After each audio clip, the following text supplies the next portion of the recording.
Balodabazar collector Chandan Kumar के निर्देश पर भूमि नामांतरण फौती संबंधी मामलों का जल्द निराकरण हेतु प्रशिक्षु आईएएस नम्रता चौबे के नेतृत्व में राजस्व अमले ने बलौदाबाजार के पुरानी बस्ती में शिविर का आयोजन किया, जिसमें लोगों ने बड़े ही उत्साहपूर्वक भाग लिया और शिविर में 50 आवेदन भी प्राप्त हुए।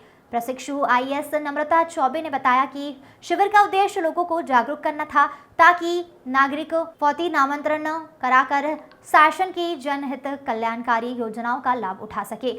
लोगों की शिकायत रहती है कि योजना का लाभ नहीं मिल पा रहा है, जिसको देखते हुए काफी वर्षों से किसी कारणवश लोगों ने फौती नामांतरण, भूमि व्यवस्थापन, भूमि पट्टा नवीनीकरण को लेकर शिविर का आयोजन किया था, जिसमें लोगों ने बड़ी ही उत्साह से भाग लिया, जिसमें फौती के 31, भूमि स्वामी 2, नवीनीकरण के 4, भूमि व्यवस्थापन के 6 एवं 7 अन्य आवेदन प्राप्त हुए, जिसका निराकरण आने वाले दिनों में समय सीमा के भीतर किया जाएगा। वहीं उन्होंने यह भी कहा, जो छूट गए हैं वे कार्यालय में आकर आवेदन दे सकते हैं।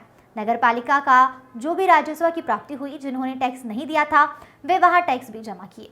शिविर में तहसीलदार राजू पटेल, नगर पालिका अधिकारी भोला सिंह राजपूत, आरआई निराला, दिनेश वर्मा सहित वार्ड पार्षद सहित नगर पालिका के कर्मचारी भी उपस्थित रहे। Bureau report.